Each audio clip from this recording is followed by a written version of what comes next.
नमस्ते बच्चों।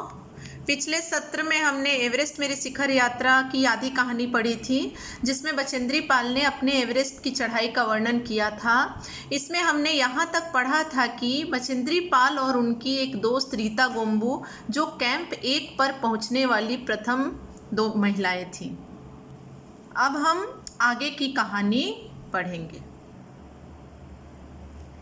अंगदोर्जी, लोपसांग और गगन बिस्सा अंततः साउथ पोल पहुंच गए और 29 अप्रैल को 7,900 मीटर पर उन्होंने कैंप 4 लगाया। यह संतोषजनक प्रगति थी। देखिए, एक अग्रिम दल आगे पहुंच चुका था और इसमें कैंप बहुत सारे थे, क्योंकि इतनी लंबी चढ़ाई एक बार में कोई भी पूरा नहीं कर सकता है। इसलिए कैंप 4 इन्होंने कितने मीटर की ऊंचाई पे लगाया था? 7,900। और यह संतोषजनक प्रगति थी, क्योंकि एवरेस्ट की चढ़ाई में यदि सारे कार्य आशानुकूल हो रहे हैं तो वाकई में यह संतोषजनक प्रगति थी। जब अप्रैल में मैं बेस कैंप में थी, तेंजिंग अपनी सबसे छोटी सुपुत्री डेकी के साथ हमारे पास आए थे। उन्होंने इस बात पर विशेष महत्व दिया कि दल के प्रत्येक सदस्य और प्रत्येक शेरपा कुली से बातचीत की जाए। जब मेरी बारी आई, मैंने अपना परिचय यह कहकर दिया कि मैं बिल्कुल ही नौसिखिया हूँ। नौसिखिया का अर्थ होता है कुछ भी नहीं जानने वाला, और एवरेस्ट मेरा पहला अभियान है। देखिए, बचेंद्री पाल ने तेंजिंग से अपना परिचय किस प्रकार दिया।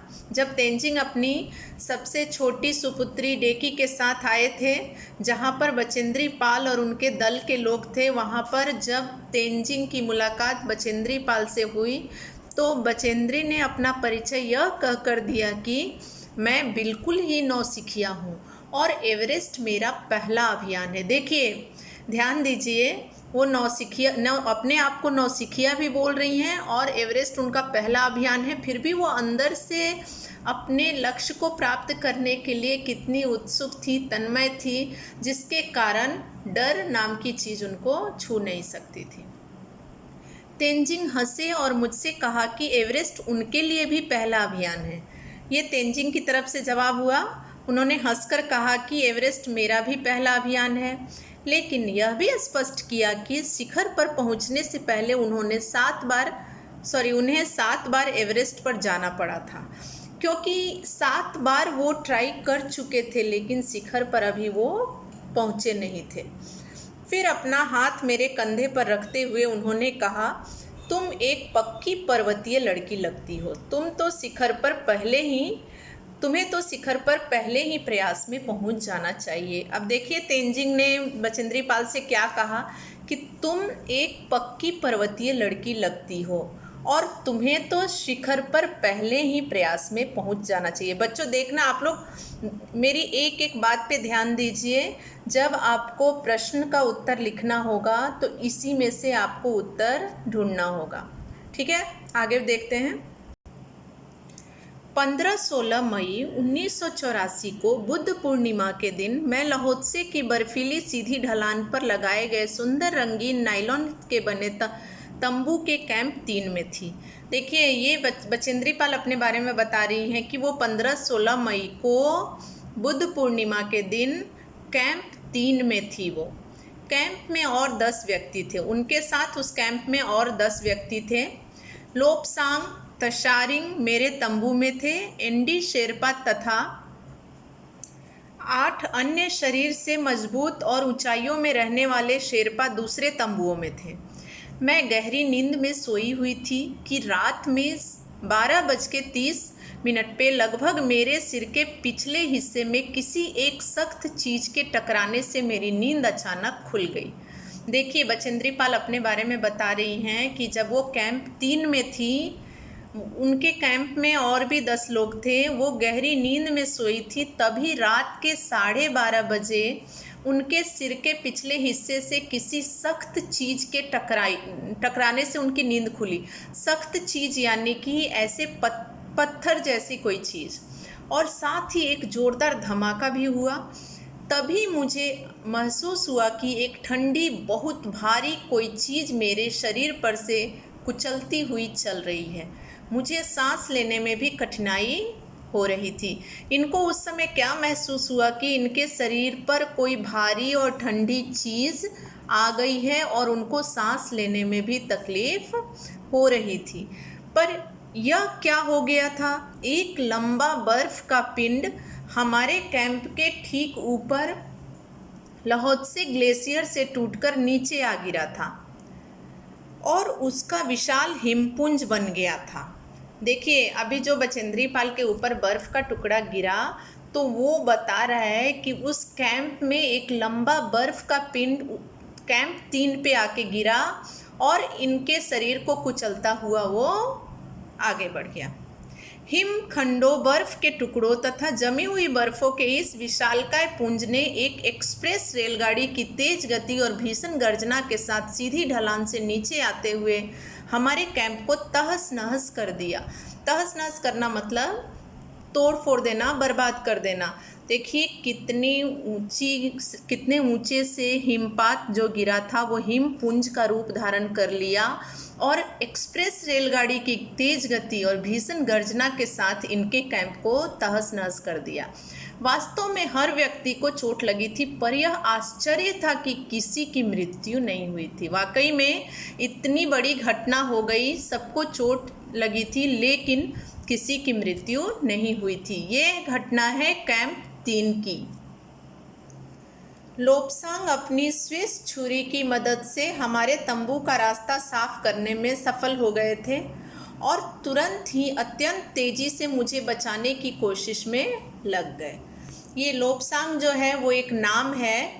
वे अपनी स्विस छुरी, जो एक छुरी होती है, बहुत तेज़ होती है, जिसे बर्फ़ काटते हैं, उससे उन्होंने तंबू का रास्ता साफ किया और तुरंत बचेंद्री पाल को बचाने की कोशिश में लग गए।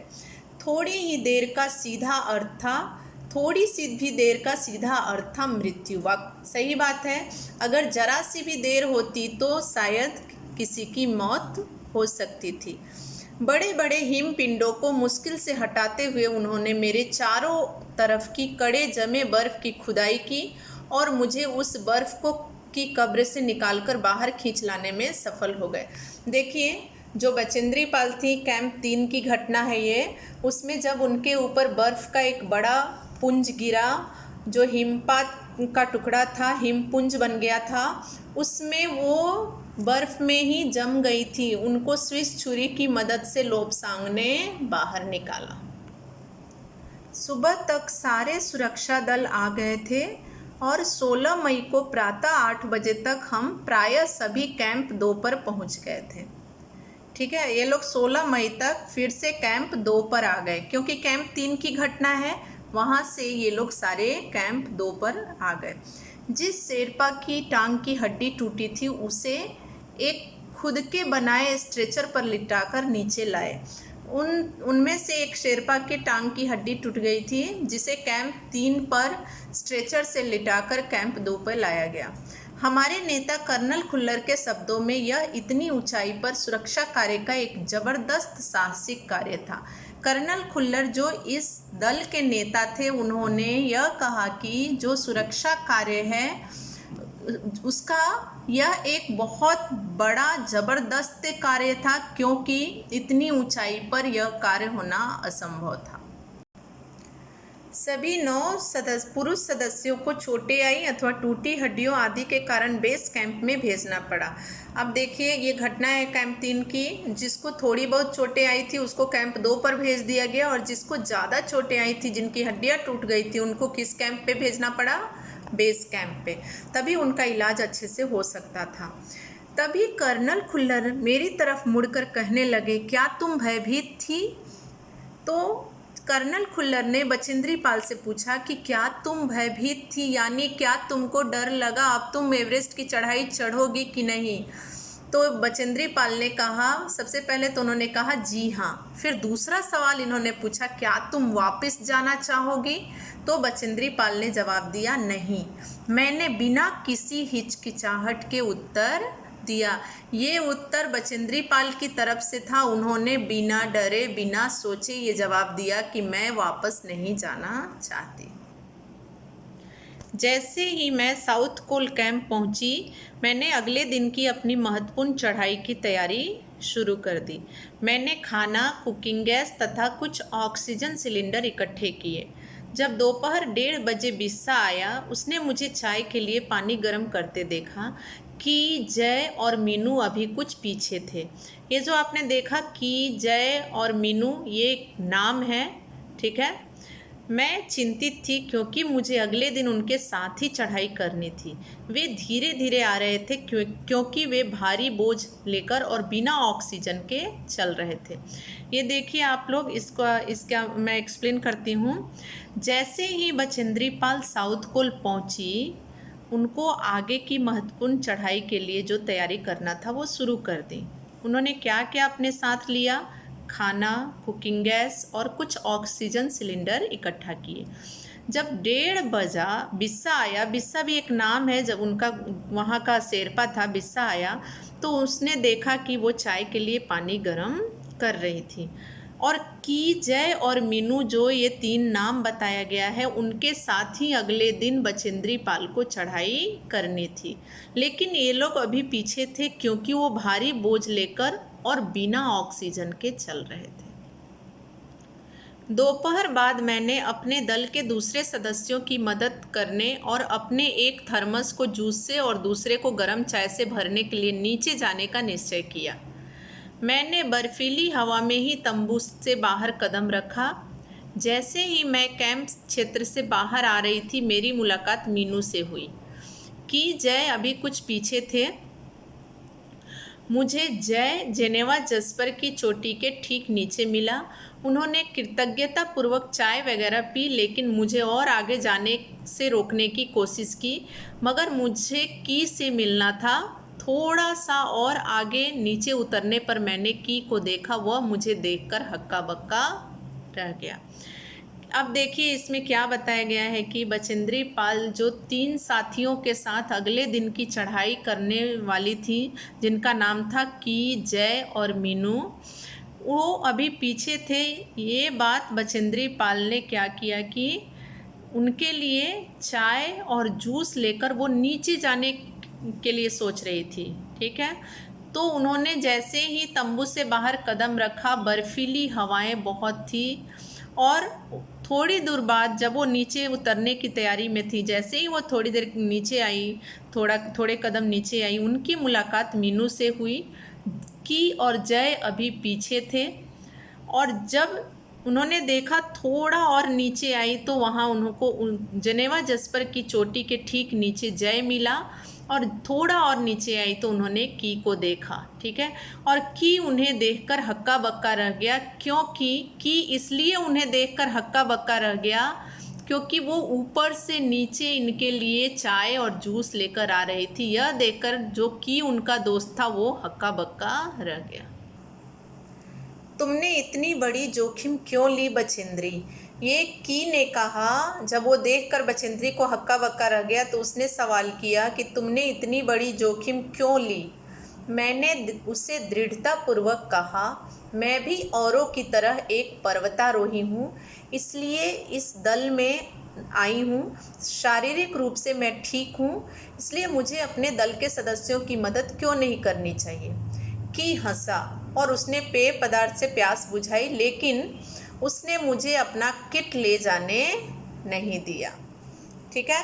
तो ये है की और बचेंद्री पाल के बीच की बातचीत। जब की उसे देखकर हक्का बक्का रह गया क्योंकि बचेंद्री पाल ऊपर से नीचे उसके लिए पेय पदार्थ लेकर आई थी, तो उसने पूछा कि तुमने इतनी बड़ी जोखिम क्यों ली? तो उसने कहा, बचेंद्री पाल ने कहा कि मैं भी औरों की तरह एक पर्वतारोही हूँ, मुझे भी अपने मित्र की मदद करनी चाहिए, इसलिए वो नीचे उसके लिए आई। थोड़ी देर बाद साउथ कोल कैंप से लहाटू और बिस्सा हमें मिलने नीचे उतर आए और हम सब साउथ कोल पर जैसी भी सुरक्षा और आराम की जगह उपलब्ध थी उस पर लौट आए। साउथ कोल पृथ्वी पर बहुत अधिक कठोर जगह के नाम से प्रसिद्ध है।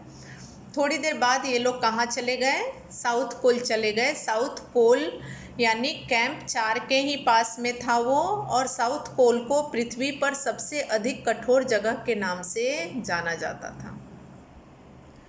अगले दिन मैं सुबह 4 बजे उठ गई, बर्फ़ पिघलाया और चाय बनाई। कुछ बिस्किट और आधी चॉकलेट का हल्का नाश्ता करने के बाद मैं लगभग 5:30 बजे अपने तंबू से निकल पड़ी। अंगदोर्जी बाहर खड़ा था और कोई आसपास नहीं था। देखिए, जब ये लोग साउथ पोल पहुँचे उसके बाद आगे की चढ़ाई थी। बचेंद्री पाल सुबह 4 बजे उठ गई। उन्होंने बर्फ़ को पिघलाया और चाय बनाई, क्योंकि ऊंचाई पर चढ़ने के बाद जो बर्फ़, पानी जो होता है वो बर्फ़ बन जाता था, तो उसे पिघलाकर वो चाय बनाई और कुछ बिस्कुट और आधे चॉकलेट को हल्का नाश्ता ले लिया इन्होंने, और 5:30 बजे अपने तंबू से निकल पड़ी। अंगदोर्जी बाहर खड़े थे और कोई आसपास नहीं था। अंगदोर्जी बिना ऑक्सीजन के ही चढ़ाई करने वाला था, लेकिन इसके कारण उसके पैर ठंडे पड़ जाते थे, इसलिए वह ऊंचाई पर लंबे समय तक खुले में और रात्रि में शिखर कैंप पर नहीं जाना चाहता था। इसलिए उसे या तो उसी दिन चोटी तक चढ़कर साउथ पोल पर वापस जाना था अथवा अपने प्रयास को छोड़ देना था। देखिए, अंगदोर्जी बिना ऑक्सीजन के चढ़ाई करने वाले प्रथम भारतीय पुरुष थे।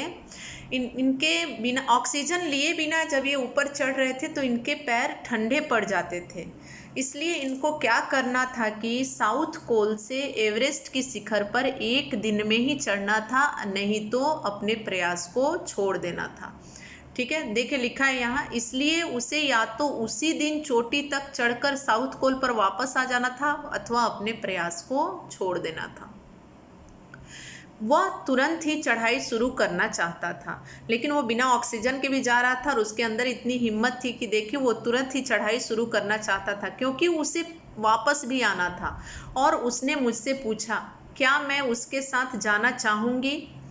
एक ही दिन में साउथ पोल से चोटी तक जाना और वापस आना बहुत कठिन था। बचेंद्री पाल को ऐसा लगा कि एक ही दिन में साउथ पोल से चोटी तक जाना और फिर वापस आना ये बहुत मुश्किल है और श्रम साध्य है, यानी परिश्रम बहुत ज़्यादा होगा। इसके अलावा यदि अंगदोर्जी के पैर ठंडे पड़ गए तो उसके लौटकर आने का भी जोखिम था। मुझे फिर भी अंगदोर्जी पर विश्वास था और साथ साथ मैं आरोहण की क्षमता और कर्मठता के बारे में भी आश्वस्त थी। अन्य कोई भी व्यक्ति इस समय साथ चलने के लिए तैयार नहीं था। तो अंगदोर्जी बिना ऑक्सीजन के चलने वाले भारतीय थे। उन्होंने एवरेस्ट की चढ़ाई पूरी की, लेकिन ऑक्सीजन का सिलेंडर वो अपने साथ नहीं रखे थे। सुबह 6:20 पर जब अंगदोर्जी और मैं साउथ पोल से बाहर आ निकले तो दिन ऊपर चढ़ गया था। हल्की हल्की हवा चल रही थी, लेकिन ठंड भी बहुत अधिक थी। मैं अपने आरोही उपस्कर में काफ़ी सुरक्षित और गर्म थी। आरोही उपस्कर का क्या अर्थ है? जो चढ़ाई करने के वक्त जो ये लोग कपड़े पहनते हैं उसे हम उपस्कर बोलते हैं। इसमें इनको अच्छा महसूस हो रहा था। हमने बगैर रस्सी के ही चढ़ाई की। अंगदोर्जी एक निश्चित गति से ऊपर चढ़ते गए और मुझे भी उनके साथ चलने में कोई कठिनाई नहीं हुई। बचेंद्री पाल को अंगदोर्जी के साथ चलने में कोई कठिनाई नहीं हुई। ये लोग साउथ पोल से बाहर निकल गए और आगे की चढ़ाई इन्होंने शुरू कर दी। जमे हुए बर्फ की सीधी व ढलाऊ चट्टानें इतनी सख्त और भुरभुरी थी मानो शीशे की चादरें बिछी हों। हमने बर्फ़ काटने के फावड़े का इस्तेमाल करना ही पड़ा और मुझे इतनी सख्ती से फावड़ा चलाना पड़ा जिससे कि उस जमे हुए बर्फ़ को धरती को फावड़े के दांत काट सके। देखिए, बर्फ़ इतने कड़े थे कि उसे काट काट कर ये लोग अपना रास्ता बना रहे थे। यदि बर्फ़ को नहीं काटा जाए तो ऊपर चढ़ने का रास्ता इनको नहीं मिल सकता था। मैंने उन खतरनाक स्थलों पर हर कदम अच्छी तरह सोच समझकर उठाया। बचेंद्री पाल उन परिस्थितियों में बहुत सोच समझकर काम कर रही थी, क्योंकि एक एक कदम पर खतरा था। बच्चों, इस सत्र में आपने देखा कि एवरेस्ट की चढ़ाई चढ़ने में बचेंद्री पाल को कितनी सारी मुश्किलों का सामना करना पड़ रहा है, फिर भी वो हिम्मत नहीं हार रही हैं। तो आज के लिए बस इतना ही। आगे की कहानी हम अगले सत्र में पढ़ेंगे। धन्यवाद।